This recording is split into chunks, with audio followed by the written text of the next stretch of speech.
জননী মা হযরত আমিনা রাদিয়াল্লাহু তাআলা আমার দয়ার নবী মায়ার নবী নূরের নবী মুস্তাফাকে নিয়ে কোলে নিয়ে বসে আছেন। তায়েব নগর থেকে যারা এসেছিল সবাই এতিম বলে গরিব বলে মনে করলো, সবাই ফেরত দিয়ে দিল। আমার জননী হযরত আমিনা রাদিয়াল্লাহু তাআলা আমার নবী মুস্তাফাকে নিয়ে বসে আছে আর মনে মনে চিন্তা করেছে, ও আল্লাহ আমার ছেলেকে গরিব বললো, আমার ছেলেকে এতিম মনে করলো, আমি অর্থ দিতে পারবো না, টাকা দিতে পারবো না, এই জন্য সবাই অনেহা ভাগ করলো। এই জন্য আমার বেটাকে কেউ নিয়ে গেল না। আমি না অর্থহীন ব্যক্তি বলে সবাই অস্বীকার করলো। আমি আমার বেটাকে অন্য কাউরে হাতে দেব না। বেড়াদার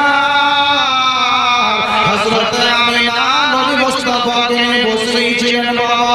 আর হঠাৎ করে জানা হযরত আমিনার বাড়িতে তায়েব নগর থেকে আসা একজন মহিলা, যার নাম হলো হালিমা সাদিয়া, হযরত আমিনা রাদিয়াল্লাহু তাআলা আনহার নিকটে এসে হাজির। জোরে বলেন সুবহানাল্লাহ। হযরত আমিনাকে বলছেন, হে আমিনা তোমার একটা বেটা আছে, শুনলাম কই বেটাটা তুমি আমাকে লালিত পালিত করো।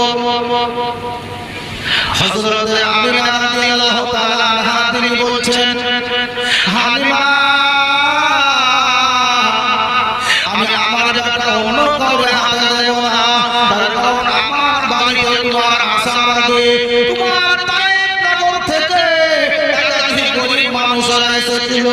আমার বেটা মুহাম্মদ তারা গরিব মনে করলো, আমার বেটাকে এতিম মনে করলো, আমি টাকা দিতে পারবো না মনে করেছিল। এই জন্য সবাই যেন আমার বেটা মুহাম্মদকে ছেড়ে চলে গেল। এই জন্য হযরত আমিনা রাদিয়াল্লাহু তাআলা আনহা আমার নবী মুস্তাফাকে কোলে করে নিয়ে বসে আছে। এই জন্য কবি লিখছে, মা আমিনা কান্দে হায় রে, মা আমিনা কান্দে হায় রে ছেলে কোলে করিয়া, কে বাজাবে আমার সোনার লালকে লইয়া।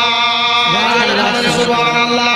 মা আমিনা কান্দে হায় রে, মা আমিনা কান্দে হায় রে ছেলে কোলে করিয়া, কে বাজাবে আমার সোনার লালকে লইয়া,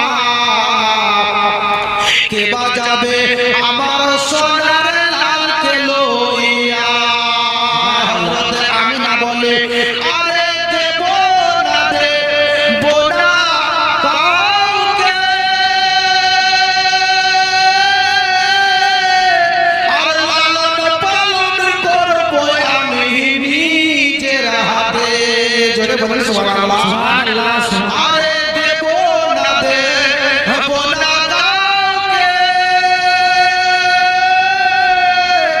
আর লালন পালন করবো আমি নিজের হাতে। মা আমিনার দিল বলে, মা আমিনার দিল বলে দেখবো পরাণ ভরিয়া, কে বাজাবে আমার সোনার লালকে লইয়া। আমিনা কেঁদে কেঁদে কেঁদে কেঁদে বলে, হালিমা